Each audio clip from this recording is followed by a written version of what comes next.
Hello guys, welcome back to my channel Deblina story. তো সবাইকে good morning. আর সবাই কেমন আছো জানিও, আমি খুব ভালো আছি। আর শীত কেমন, কোন জায়গায় কীরকম পড়েছে সেটা জানিও। দুর্গাপুরে মোটামুটি ভালোই শীত পড়েছে, খারাপ না। এবারে শীতটা বেশ ভালোই ঠান্ডা দিচ্ছে। তো আজকে 20 তারিখ, আজকের ব্লগটা এখান থেকে শুরু করছি। আর কাল 21 তারিখ, কাল হচ্ছে আমার মায়ের বার্থডে। তো সেই বার্থডের জন্য কিছু মানে ঘরোয়া কিছু প্ল্যানিং আছে। ঘরের মধ্যে আমরা কিছু মাকে সারপ্রাইজ দেওয়ার চেষ্টা করব বা কিছু করব। তো সেই সব দেখানোর জন্য ব্লগটা আজকে করছি। তো চলো কি করছি না করছি তোমাদেরকে দেখাবো। তো আর এই যে আমার সাথে তো রয়েছে আমার পার্টনার। তো চলো কী করছি না করছি দেখানো হবে। দুজন মিলে সারাদিন কি করি না করি, কিছু তো করি না, সারাদিন বসে বসে ল্যাদ খাই আমরা। তো ল্যাদ করি। হ্যাঁ, তো আমরা তো ল্যাদ কর। তো যাই হোক, কিছু করার নেই। আমরা মাঝে মাঝে দুটো রিলস বানাই আর সারাদিন ঘরে বসে থাকি, আর কিছু কাজ নেই আমাদের। তো দেখি যদি কোথাও যেতে পারি বা কিছু করি, সেই সব নিয়ে তোমাদেরকে আজকে ভিডিওটা দেখাবো। তো একটু যদি রেডি টেডি হয়ে কোথাও যেতে পারি, ইচ্ছে আছে শাড়ি টাড়ি পরার। দেখি কি হয়, কত দূর এক্সিকিউট করতে পারি। এখনই কিছু বলছি না, কারণ কিছুই হয় না আদেও বলার পরে। হ্যাঁ, তো সেই জন্য যা করছি, যা মানে যদি কিছু করি তাহলে সেটা দেখাবো। ঠিক আছে, চলো টাটা। তো এখন লাঞ্চ টাইম হয়ে গেছে, এখন খেতে বসে গেছি। আর আজকে কি কি মেনু হয়েছে সেটা তোমাদের সাথে শেয়ার করব। তো চলো দেখে নাও। এই যে সবাই খেতে বসেছে। প্রথমেই মেনুতে আছে গরম গরম ধোয়া ওঠা ভাত, আর হচ্ছে পনকা শাক, তাও আবার বাদাম দিয়ে। এই শাকটা আমার খুবই ফেভারিট, খেতে খুবই ভালোবাসি। কেমন লাগছে? এরপরে খাবো হচ্ছে মুগ ডাল মাছের মাথা দিয়ে।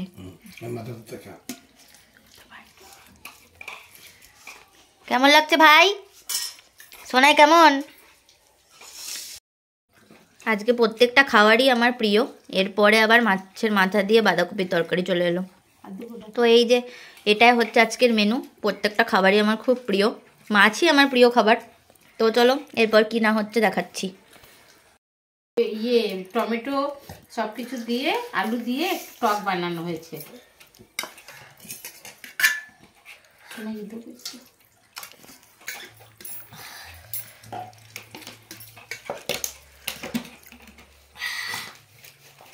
লাল মূলো যদি কেউ একটা করে এতটা করে ঢেলি ভাতের সঙ্গে খায়, গ্যাস অমূল কিছু হবে না। কেমন হয়েছে মা? দারুণ। তোমাদের বলেছিলাম না আদেও কিছু হবে না, আমি জানি। ঠিক আছে, তো আজকে রিলসও করা হলো না, খেতে খেতে অনেকটা দেরি হয়ে গেছিলো। আর হচ্ছে যেটা হয়েছিল সেটা হচ্ছে আমার ওনার সাথে ঝগড়া হয়েছিল, অনেকটাই বেশি ঝগড়া। তো যাই হোক, ঝগড়া ঝামেলা তো হতেই থাকে রিলেশনশিপে। তো যেহেতু ঝগড়া হয়েছিল সেহেতু আমি ভেবেছি যে, মানে ঝগড়া হয়েছিল মানে এটা না যে মানে কালকেই ঝগড়া হয়েছিল, মানে কিছুদিন ধরে কন্টিনিউ ঝগড়া চলছে। ঠিক আছে, তো জানি না কেন কী কারণে, কোনো কিছুতে আমি রেগে যাচ্ছি নয় সে রেগে যাচ্ছে। ঠিক আছে, ঝগড়া হতেই থাকছে। তো ঝগড়া হয়েছিল, তো সেই কারণে আমি ভাবলাম যে আবার জিনিসটাকে নতুন করে শুরু করার জন্য, মানে যাতে মানে ঝগড়াটা যাতে আর না হয়। আমি ঠিক করেছি আর ঝগড়া করবো না, সেও ঠিক করেছে আর ঝগড়া করবে না, কারণ প্রচণ্ডই ঝগড়া হচ্ছে আমাদের মধ্যে। তো আর খুব বেশি দিনের তো সম্পর্ক নয়, আমি পেয়েছি কিছুদিন আগেই মানুষটাকে। তো বেশ মানে কিছু একটা সামনেই আসতেও চলেছে, কিছু একটা দিন, আমাদের মুহূর্ত। ঠিক আছে, তো আস্তে আস্তে তোমরা সবটা জানতেই পারবে। তো যাই হোক, তো বেশ কিছুদিন হলো মানুষটাকে আমি পেয়েছি আমার জীবনে। তো আমি চাই না মানুষটাকে হারিয়ে ফেলতে, আর সেও চায় না আমাকে হারিয়ে ফেলতে। আর যেহেতু মানে ব্যাপারটা আমাদের ফ্যামিলিগত, মানে ওর বাড়ির লোক আমার বাড়ির লোক সবার বাড়ির লোককে নিয়ে যেহেতু রিলেশনশিপটা, সেহেতু আমরা কখনোই রিলেশনশিপটা থেকে বেরোবো না। মানে বেরোবো তো নাই, আর বেরোতে চাইও না, দুজন কেউই চাই না, না আমি চাই না সে চায়। তো তাই জন্য আমি ঠিক করেছি যে আমি একটু কিছু যদি দিতে পারি নিজের হাতে বানিয়ে, তাহলে সেটা খুব ভালো হয়। তো যেহেতু আমার পার্টনার এসেছে, সকালবেলা তোমাদের দেখালামই। তো আমার পার্টনার হচ্ছে প্রচণ্ড ভালো আঁকে। ঠিক আছে, তো আমিও ওর দেখে ইন্সপিরেশন, মানে ওর ইন্সপিরেশনে কিছু কিছু করি টুকটাক কাজ। তো যাই হোক, তো তোমাদেরকে দেখাচ্ছি কি করছি না করছি। তো তোমাদেরকে দেখাচ্ছি এখানে এই যে একটা কার্ড বানানোর চেষ্টা করেছি। ঠিক আছে, তো এই যে কিছু লেখা আছে, লেখাটা আর দেখালাম না। এখানে আমার এই লিপস্টিকের কিছু দাব্বা মানে দাগ দেওয়া আছে, এখানে লটস অফ পিসেস লেখা আছে। ঠিক আছে, এটা যেহেতু আমি সেলফিতে ভিডিওটা করছি সেহেতু তোমাদের কাছে উল্টো উল্টো লাগছে, আমি দেখাচ্ছি তোমাদেরকে ব্যাক ক্যামেরায়। আর এটার যে মানে এটা কোনো কার্ডটা কমপ্লিট হয়নি, কার্ডটা কমপ্লিট করে তোমাদেরকে দেখাবো পুরোটাই। আর আমার পার্টনার কি করছে সেটাও তোমাদের দেখাই, চলো চলো চলো। এই যে এটা হচ্ছে খাম তৈরি হচ্ছে, তো খামটা করছে আমার পার্টনার বসে বসে। ঠিক আছে, আমি কখনোই বলবো না আমি করি এসব, কারণ আমি এতটা ক্রিয়েটিভ নই, আমি এত আঁকতে পারি না ভালো, কিন্তু ও প্রচণ্ড সুন্দর আঁকে, প্রচণ্ড সুন্দর। এটা এখনও কমপ্লিট হয়নি, ও করছে, তোমাদেরকে করে পরে পুরোটা দেখাবো তো কীরকম করেছে না করেছে। ও প্রচণ্ড সুন্দর আঁকে। ঠিক আছে, তোমাদেরকে ওর আঁকারও কিছু জিনিস দেখাবো, ও ড্রয়িং খাতা নিয়ে এসেছে, তোমাদের কিছু জিনিস দেখাবো ও কতটা সুন্দর আঁকে না আঁকে সেই জিনিসগুলো দেখাবো। এই যে এখানে রং পেন্সিল কালার সব কিছু নিয়ে আমরা বসে আছি। ঠিক আছে, এই যে স্পিকারও আছে, গান শুনছিলাম আর কি। তো এই যে সরি কার্ডটা যেটা আমি বানিয়েছি। ঠিক আছে, এত ভালো লিখতে পারি না, তো খামটা বোন করে দিল। লেখাটা কি আছে সেটা আর তোমাদেরকে দেখালাম না। এই যে এইখানে ভিতরে কিছু লিখে দিয়েছি আমি, সরি টরি ইংলিশে। ঠিক আছে, মানে ইংলিশ মানে বাংলাতেই ওই যেরকম আমরা মেসেজে টাইপ করি সেই রকম। তো এত তো কিছু মানে এত তো কিছু বানাতে পারি না, তো এটা দিয়েছি। এখনও কার্ডটা কমপ্লিট হয়নি, উপরে মানে এইদিকে দু সাইডে কিছু করা বাকি আছে, আরও ওখানে ওটা বাকি আছে করা। তো যাই হোক, তো কমপ্লিট হয়ে গেলে তোমাদেরকে দেখাচ্ছি। আমরা আজকে এইসবই করতে বসেছিলাম, তো সেই কারণে রিলস বা তোমাদেরকে যে বলেছিলাম যে করব সাজা গোজার কিছু ব্যাপার আছে, তো সেগুলো কিছু হয়নি। আর বিকালবেলা একটু বেরোনোর আছে, আসলে মায়ের বার্থডে বলেছিলাম, তো ভেবেছি যে রাত 12টার সময় একটা ছোট্ট করে একটা সারপ্রাইজ দেব। তো তাই জন্য পেস্ট্রি বা কিছু নিয়ে আসবো, কারণ কালকে আমার নিজের কেক বানানোর কথা। তো জানি না কতদূর কি হবে, ওটাই তো বললাম যে আমি যেটা বলি সেটা কি যে হয় আমি নিজেও জানি না। তো দেখি কতটা হয় না হয়। বানানোর কথা আছে, বিরিয়ানি বানানোর কথা আছে, কেক বানানোর কথা আছে, পায়েস বানানোর কথা আছে, অনেক কিছুই বানানোর কথা আছে। তো সেগুলো হবে আস্তে আস্তে, দেখাবো তোমাদেরকে সব কিছুই। এই টোটাল ব্লগটা একসাথেই আসবে। আর বিকালবেলায় বেরোনোর আছে, ওই বললাম মাকে সারপ্রাইজ দেওয়ার জন্য, তো উনিও আসবে, তো সেই সময়ই ওনাকে এই কার্ডটা দেওয়া হবে। তার আগে তোমাদেরকে দেখিয়ে দেবো পুরো জিনিসটা কেমন হলো না হলো, আর কার্ড দেওয়ার সময় ওনার রিয়াকশান সব কিছুই। আশা করি আমার পার্টনারও যাবে সঙ্গে, তো পার্টনার সেটা ভিডিওর মাধ্যমে দেখাবে কি, তাই তো? একদম। ও এখন মন দিয়ে আঁকছে, ওকে ডিস্টার্ব করে লাভ নেই, তো আঁকুক, তারপরে কমপ্লিট হলে তোমাদেরকে দেখাচ্ছি। এই যে এখন চা খাচ্ছি, চা। এই যে পিছনে তুমি কি করছো? বার্থডে কার্ড বানাচ্ছি। কার জন্য? মাম্মার জন্য। সাবাস, ঠিক আছে করো, চলো টাটা। তো এই যে বিকালবেলা উনি এসেছিলেন, তখন বেরিয়েছিলাম গাড়িতে করে আমরা 4 জন, মানে ভাই, আমি, বোন আর বেরিয়েছিলাম 4 জনে মিলে গাড়িতে করে। তো যাচ্ছি এখন, তো গিয়ে পরে তারপরে যাওয়ার পরে ওনাকে কার্ডটা দেওয়া হবে। কার্ডটা উনি দেখেই নিয়েছিলেন, ও যে গাড়িতে রাখা ছিল, এতটা বুঝতে পারেনি, তো এত খেয়াল করেনি, যেহেতু গাড়ি চালাচ্ছিল এদিকে খেয়াল করেনি। তো দেখো তারপরে দেখাচ্ছি কি হলো না হলো। সারপ্রাইজ তো হয়েইছে, কি বলছে না বলছে। তারপরে ওইখানে কার্ডটা তো তোমাদেরকে দেখানোও হয়নি, উনি খুলবেন তখন তোমাদেরকে কার্ডটাও দেখাবো। তো চলো দেখে নিই কোথায় যাচ্ছি। মানে চতুরঙ্গ মাঠ গিয়েছিলাম, আমাদের আড্ডা মারার দুটোই জায়গা, একটা চতুরঙ্গ মাঠ আর একটা চিত্রালয় মাঠ। চিত্রালয় মাঠে আপাতত কিছুদিন আগে দুর্গাপুর উৎসব হয়েছে, তো মেলা হয়েছিল, ওই জন্য অনেক বাস ফাস সব অনেক কিছুই পড়ে আছে, হয়তো মেলাগুলো এখনো বন্ধ হয়নি, তো তাই জন্য এখন চিত্রালয়ে আর যাচ্ছি না, এখন চতুরঙ্গে যাচ্ছি। চতুরঙ্গ মাঠে গিয়ে দেখা হচ্ছে কি করছি না করছি।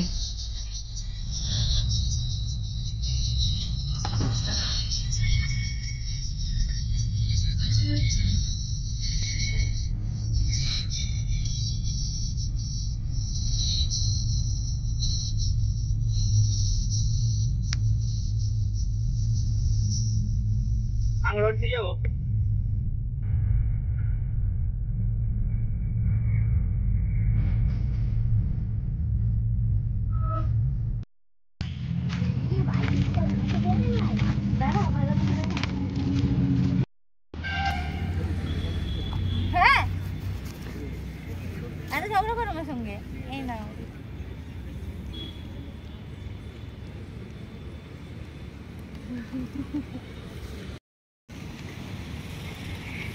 আঁকাটা অবশ্যই আমার নয়, তুমি নিশ্চয়ই দেখে বুঝতেই পারছো সামনের আঁকাটা।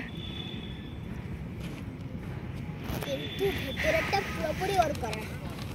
তো এরপর ভিতরের কার্ডটা দেখে কেমন কি রিয়াকশন হচ্ছে সেটা তোমরা দেখে নাও।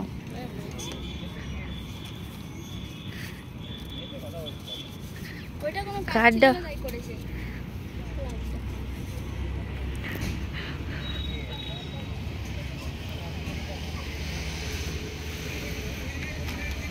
ঠিক ওই 2 মিনিটের মধ্যে ওটা পড়াও হয়ে গেছে। ঠিক পড়ে নেবে, আমি জানি। ঘরে গিয়ে পড়বে না, এখনই পড়ে নিল।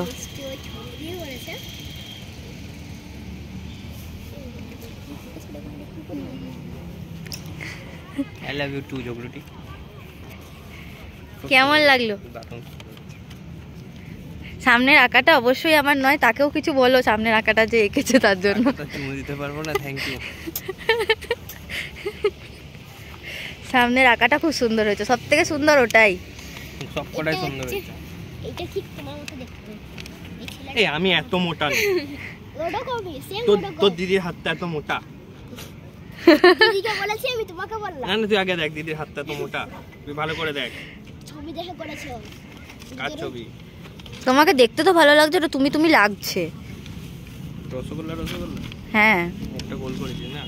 Thank you thank you. গোলের মতো গোল। ঠিক আছে, খুব সুন্দর। হ্যালো, আমরা বসে আছি এখানে চতুরঙ্গ মাঠে। আপাতত এসেছি, এখন যাব। ওই যে বলেছিলাম মায়ের জন্য পেস্ট্রি কিনতে, তো উনি আসছেন গাড়ি নিয়ে। আসুক, তারপরে দেখাচ্ছি। পেস্ট্রি কিনতে যাব। চলো, আরেকজন এসেছে। আয় আয় আয় আয় আয়। এই যে আমাদের সাথে ইনিও আছেন, আরও একজন আছে, তাকেও দেখাবো। চলো, চলে এসেছি এখন পেস্ট্রি কিনতে। এরপর যাবো পেস্ট্রি কিনতে, চলো।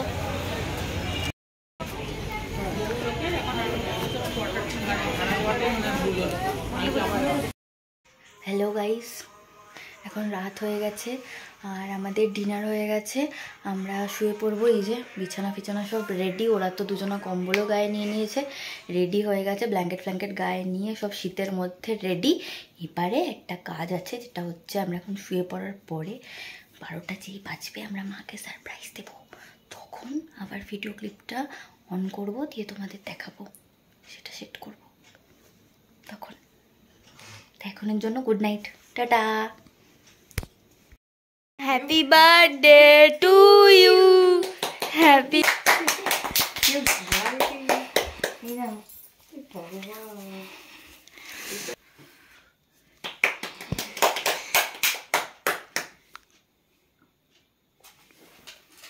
এত কষ্ট করে দিয়ে দিয়েছিল, থাকে আরে এটুকু আরে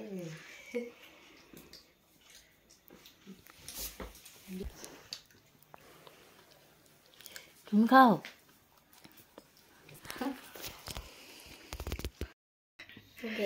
কেমন হলো মা ব্যাপারটা? ব্যাপারটা হলো সারপ্রাইজ হলো আর কি। তোমার ঘুমটা তো নষ্ট হলো। হ্যাঁ, একটু হলো তা। আর আমার ছেলেটা দেখো এত রাত পর্যন্ত ঘুমায়নি। দেখাচ্ছি হবে। টাটা করে দাও, গুড নাইট করে দাও সবাইকে। টাটা মা happy birthday. Thank you. Tata করে। তো ঘুমাতে ঘুমাতে অনেক রাত হয়ে গেছিলো। তো পরের দিন সকালে উঠে আমি একটু চাটা খেয়েই কেক বানাতে বসে গেছিলাম। কেক বানাচ্ছিলাম, বাট কেকটা খুবই বাজে হয়ে গেছে। কেকটা আমি দেখাইও নি ভিডিওতে। কেকটা কী কারণে বাজে হলো ঠিক বুঝতে পারিনি, হয়তো কোনো কারণে বা কিছু কারণে কেকটা বাজে হয়ে গেছে। আমি অনেকবার কেক বানিয়েছি, প্রায় 5-6 বার কেক বানিয়েছি। তার মধ্যে প্রথমবারও যখন কেক বানিয়েছি লকডাউনের সময়, তখনও এরকম হয়নি। বাট জানি না কেন ব্যাড লাক আমার, যে মাকে কেকটা বানিয়ে সারপ্রাইজ দিতে পারিনি আমি। কেকটা খুবই বাজে হয়ে গেছে, তো জানি না কি করে কি হলো। তো যাই হোক, তো কেক বানাচ্ছিলাম, তারপরে বিরিয়ানি বানিয়েছিলাম, তো দেখে নাও।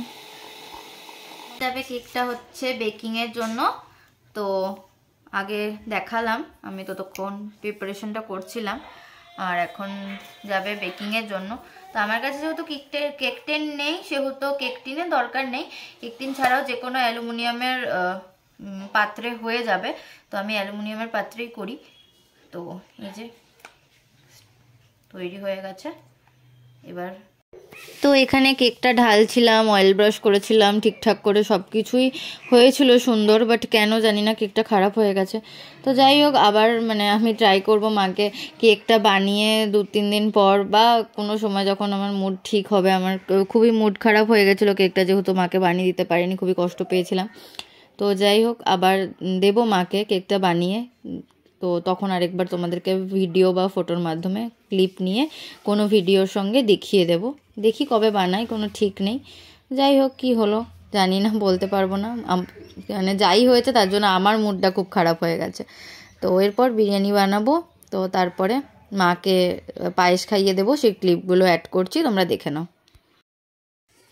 এবার বিরিয়ানিটা করছি। প্রথম লেয়ারটা তৈরি করে ফেলেছি, তারপর সেকেন্ড লেয়ারটা দিচ্ছি। এর মধ্যে বেরেস্তা, বিরিয়ানির চাল, তারপরে বিরিয়ানি মশলা আর একটু চিকেন কষা দিয়ে দিয়েছি। এর উপর আর একটু ভাত দিয়ে দিচ্ছি। এই হাঁড়িটা আমার মা কিনেছে বিরিয়ানি করার জন্যই, আমাদেরকে বিরিয়ানি বানিয়ে খাবে বলেই।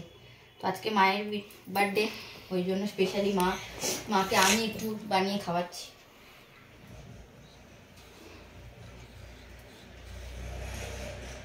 কেমন হবে জানি না, তাও আমার মা আশা করি ভালোই বলবে। ভালো বলবে তো মা? হ্যাঁ, ভালো না ভালো ঠিক আছে। হাতে পাইলে হ্যাঁ আপনারটা দিও। তো এইখানে ছর্দি ভাইয়েরও ছুটি ছিল, তো ছর্দি ভাই চলে এসেছিল। ছর্দি ভাই এখন হচ্ছে স্যালাড কেটে দিয়েছে পাপা, সেই স্যালাডটা সুন্দর করে সাজানোর জন্য বসে পড়েছিল। সুন্দর করে সাজিয়েছিল স্যালাডটা, মাকেই দেয়া হবে বলে সাজানো হচ্ছিল। তো মোটামুটি সবাই, মা যাদেরকে ভালোবাসে খুব, তারা সবাই মাকে এসে সারপ্রাইজ দিয়েছে। তো দিদিভাই স্যালাডটা হয়ে যাক, তারপরে তোমাদের দেখাচ্ছি। তো এই যে স্যালাড রেডি, দিদিভাই খুব সুন্দর করে স্যালাডটা সাজিয়েছিল। এখানে আমি মাকে পায়েস, তারপর একটু বিরিয়ানি আর একটু স্যালাডের শসা খাইয়ে দিয়েছিলাম, কারণ মা বারবার করে বলছিল আমি এভাবে একা একা বসে খাবো না, একা একা বসে খাবো না। তাও আমি বলছিলাম যে যেহেতু আজকে বার্থডে, সেহেতু তুমি আজকে একটুখানি খাও, আমি খাইয়ে দিই। তো মাকে ওইটুকু খাওয়ানোর পরেই মা উঠে গেছিলো, তারপরে আমাদের সাথে বসে সবার সাথে খেয়েছে। তো খাওয়ার পর যেটা হয়েছে সেটা হচ্ছে চিনি রানী এসেছিল। তো চিনি রানীর সাথে কি হচ্ছে দেখো। ঠিক আছে কাকা, অনেকটা মিথ্যা করে খেয়ে নিচ্ছে। কাকা বমাসি করছো মামা? তো আসলে চিনি হচ্ছে আমাদের পাড়ার মেয়ে, আর আমাদের সব থেকে ছোট সদস্য পাড়ার মধ্যে। তো আমরা সবাই ওকে খুব ভালোবাসি। তো ও যেহেতু চলে এসেছিল, সবাই খুব খুশি হয়েছিল। দিদিভাই ওকে নেল পালিশ পরিয়ে দিচ্ছিল, আর এদিকে ও একটু পড়ে গেছিলো, ওই জন্য ওর মাথাটা ফুলে গেছে, তোমরা দেখতে পাচ্ছ। তো ওই জন্য সবাই ভোলানোর জন্য কেউ নেল পালিশ পরাচ্ছিল, কেউ চকলেট খাওয়াচ্ছিল। আর অচিন্দ্র আর চিনির বন্ডিংটা খুবই সুন্দর হয়ে গেছে আস্তে আস্তে, ভিডিও কলে, ফোনে, সবকিছুতে ওর সাথে কথা বলতে বলতে, সামনেও ঠিক আছে কথা বলতে বলতে ওকে কাকা বলে ডাকে। তো এই জন্য চিনিকে প্যাম্পার করা হচ্ছিল আর কি, প্রিন্সেস ট্রিটমেন্ট দেওয়া হচ্ছিল চিনিকে। ফু দিদে তো মামা, ফু দিদে, মামা একটু ফু দিদে নেল পালিশে। খারে তুই উঠে দাঁড়া, ও মজা পেয়েছে কিন্তু। দাঁড়া, তাহলে তোর নেল পালিশটা না, হ্যাঁ এমনি করে দাঁড়িয়ে থাক একটুখানি। মামা একবার হাই করে দাও তো মাম্মা। ও মামা, মাম্মা এই এ পাকু,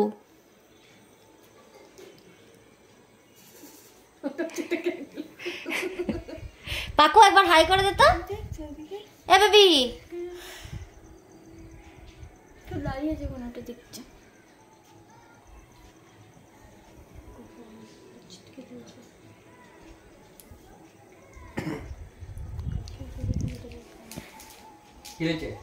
এ পিচাস, মুখ দেখা পিচাস।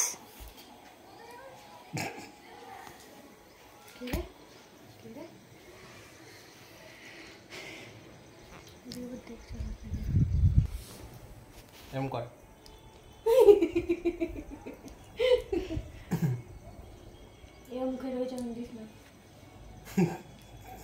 দিস না বলেছে বলে তাকাচ্ছি দিদিভাইয়ের দিকে আবার। তো এরপর বিকালবেলা একটু ঘুরতে গেছিলাম জাংশনে, একটু মেজর পার্ক গেছিলাম। মেজর পার্কের ক্লিপ নেওয়া হয়নি, ওখানে কয়েকটা ছবি তুলতে গেছিলাম। আর জাংশন ঘুরতে গেছিলাম, ক্রিসমাসের জন্য সুন্দর সাজিয়েছে সানটাকে নিয়ে। তো ঘুরছিলাম একটু, কি করব বিকালে, ওই জন্য ঘুরতে বেরিয়েছিলাম আমি, অতীন্দ্র আর বোন মিলে।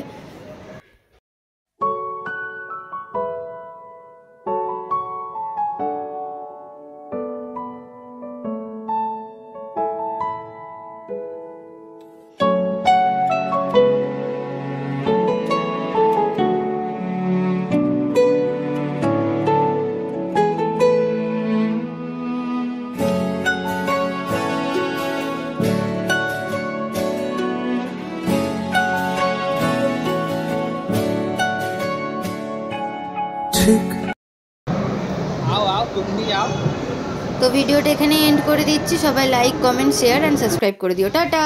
হ্যালো। তো সারাদিনের ভিডিও শেষ এখানেই। জাংশন ঘুরতে এসেছিলাম একটু, মানে শুধু জাংশন ঘুরতে যাইনি, একটু ফটো তুলতে গেছিলাম, জাংশনে এসেছিলাম, সব ঘোরাটোরা কমপ্লিট, সব কিছু কমপ্লিট। আর ভিডিওটা এখানেই এন্ড করে দিচ্ছি।